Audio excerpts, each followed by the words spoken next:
In today's video, we are going to cover primarily two subjects. There's an article out on state-run Fox that illustrates how dumb state-run media thinks you are. They put this article out assuming you're going to react to it a certain way. But when you look at it critically, you'll realize they don't even understand their own propaganda. We're also going to talk about something kind of new. We've talked about states' rights, but I would like to, in this video, step by step, show you what I believe to be the solution. And if everyone could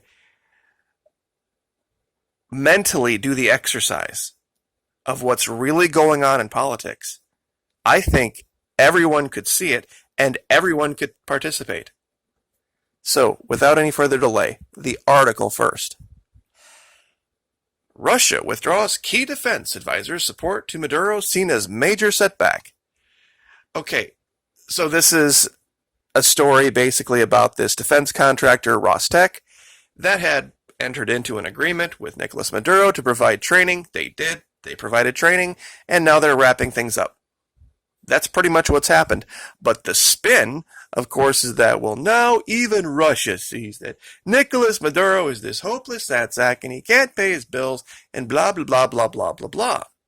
See, they never dovetail this with the articles that show how many tens of billions of dollars DC has stolen from this country that would have exacerbated this. We recently covered the unfortunate case of children that are dying because there was money that had been set aside in a Portuguese bank to pay for cancer treatments for children that DC seized.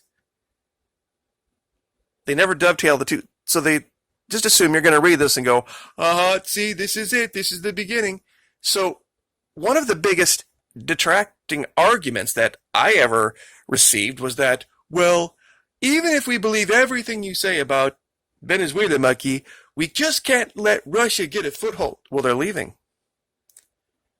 All of these advisors are now done from Rostec. It was a private organization anyway. They weren't representative of the Russian government.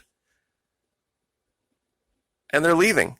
So riddle me this. So if Russia would pull its advisors back, pull its interests back to a level to which they would be on par with, well, as many as they have here, and China would do the same thing, and Venezuela would start to stand back up on its own, and there are financial indicators that that is the case.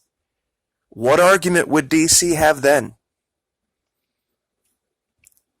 You could take away the Russia and China argument, which would pretty much leave you scratching your head.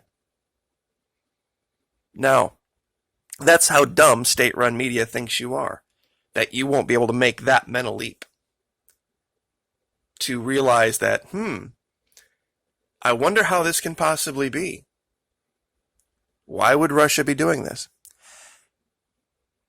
The next place we're going to go has to do with the upcoming issues with elections and all that. It's on everybody's mind. I get asked questions a lot. And I've tried to illustrate this idea of pulling back and not participating in RNC and DNC sanctioned events or elections. To not even engage. Don't express an opinion one way or the other. Because that's what they're going to be going for. The first thing that the RNC and the DNC has to do, and they do this with the media every year, and you have to be aware of it, they have to make sure that you embrace your hopelessness. Now, many are probably scratching their head going, wait a minute, they always talk about having hope and change. No, they have to have you hopeless.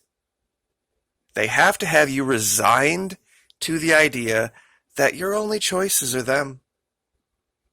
All of your ideas, all of your desires for the future of this country have to reside within their scope of control.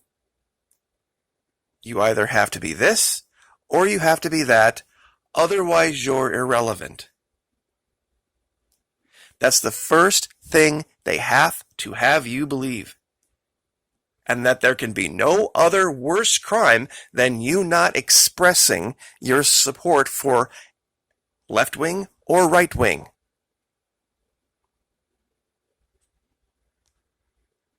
Now, I'll be very honest with you. I didn't check this quote, but it sounds pretty darn accurate. Even if George Washington did or didn't say it, I think we can read this quote and probably come to an agreement that, yeah, this is the case. Political parties are likely, in the course of time and things, to become potent engines by which cunning, ambitious, and unprincipled men will be enabled to subvert the power of the people and to usurp for themselves the reins of government. Is that or is that not what has happened? One political party actually posing as two to give you the illusion of choice. Now, many say, okay, Maki, if you think that's the case, what should we do? What would you do? I brought up this particular image because this shows the false choice they're giving you. Either you support them, the R and the D, or you grab up weapons and you go run and start shooting things up and get yourself tossed in jail. Or, the lower part of the picture, you become some kind of an anarchist that completely destroys all civilized society whatsoever. See, that's their two choices, the false choices they give you. You either become a criminal, become an anarchist, or you follow the R and D. There are more choices than that. See, if it were only so that anarchists become gardeners, which is what they're having you believe here, is that true anarchy just has you plant a herb garden in your backyard. If that would change anything, I suppose that'd be a good way to go. So then people say, well, Maki, what's your big bright idea? If you don't want to be an anarchist and you don't want to grab up a bunch of guns and go shoot things up, what would you do to make change? The first thing you have to change is your mind. The first thing that you have to understand is that there is no silver bullet. There is no fix in DC. There is no human being on the planet that is going to install him or herself in some type of an office in the West Wing and fix anything that's going to be some type of a panacea for the entire country. Ideas like this have to get out of your consciousness. DC is not a fix. There can be no solution in DC. Making them relevant, voting in their elections, watching their TV programs, following their Twitter accounts, even dealing with your senators and your representatives that are in DC are all dead-end roads and dead-end streets. Anybody who has an R or a D by their name is the problem. And that's what you should tell them and write them. I don't care what you say, ma'am or sir. Your first duty is to these two criminal organizations, the RNC and the DNC. Therefore, you will not enjoy my support, either financially or on social media or any other way. You are now irrelevant. That's the first step. And say, I'm sure at one point you might have been a good and decent human being, but when you decided to bow the knee and take the R or the D chain, that's when you separated yourself from the people of this country. And that's what you need to tell these people. Write them and tell them that. And tell them my only concern going forward now will be with my state. Because they can't govern, and they always end up creating what is worst for everyone. This chart shows it clearly. The very bottom things that support this pyramid, the structure of modern American politics, are party identifiers and voters, party activists and volunteers, precinct and ward committees, city and council committees.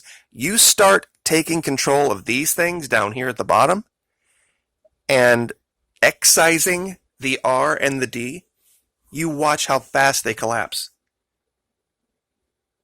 They can't control and finance the higher levels unless they can maintain control at the lower levels.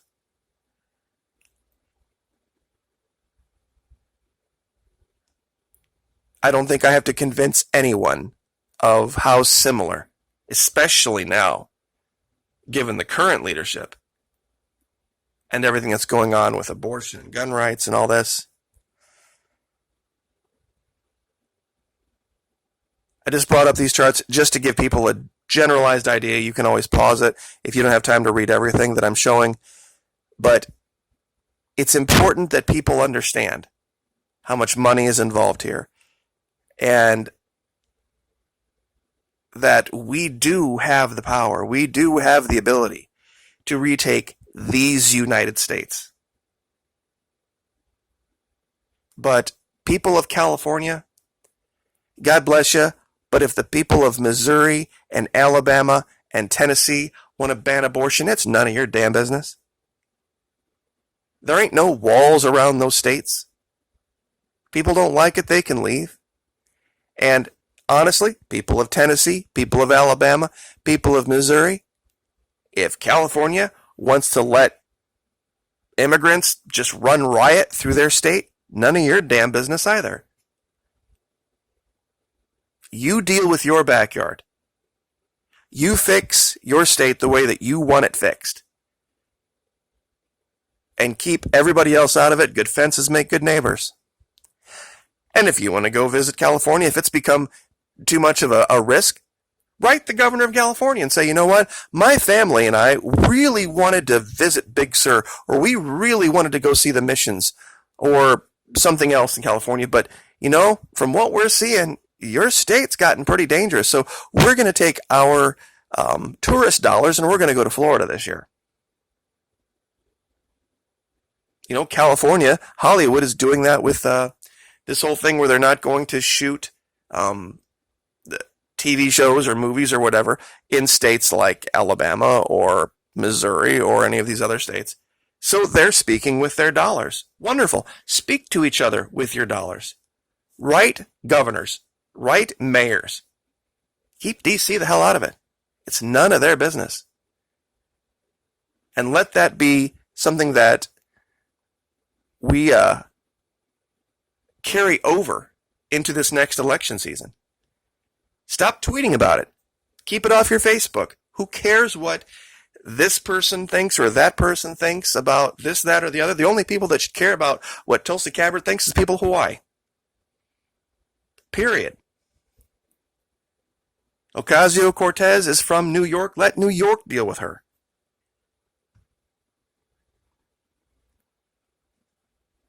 And that doesn't make me someone who hates my country.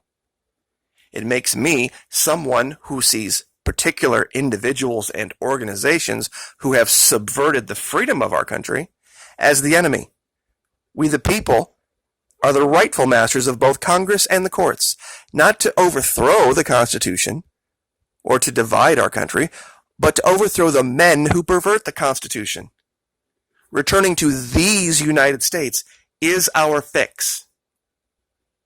And we don't return to these United States until we have de facto states' rights.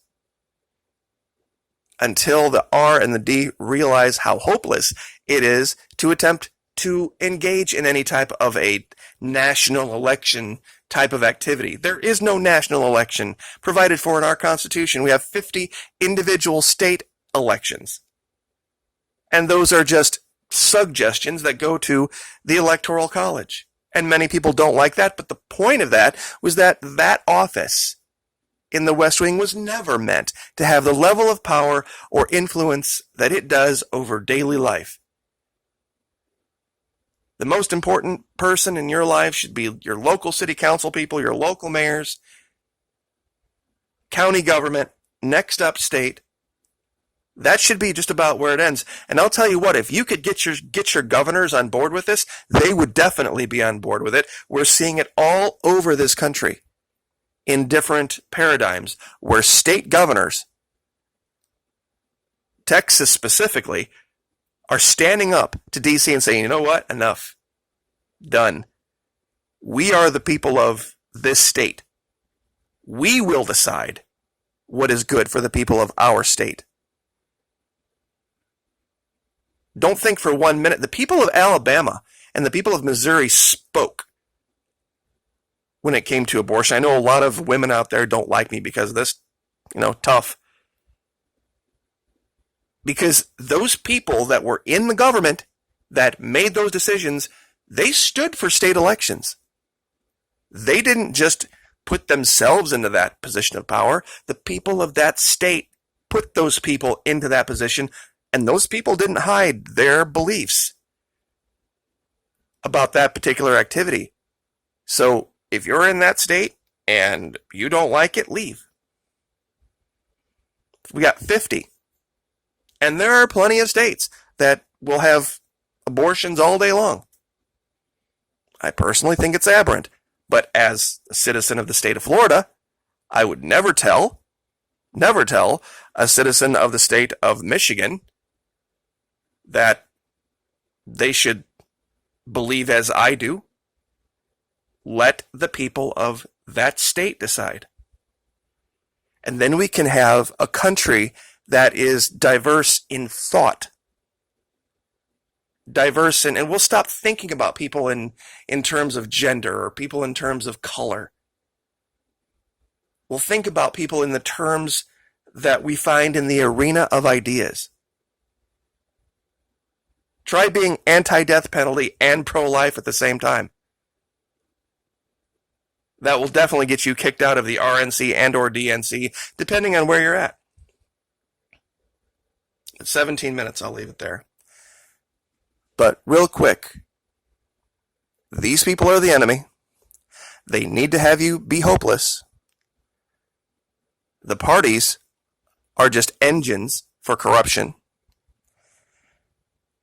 The top isn't the solution, neither is the bottom. There is no silver bullet. We cannot think of DC as a solution in the embodiment of one individual anymore. Because every time that happens, everything falls apart the day after. We start from the bottom up, we can collapse them from the inside out.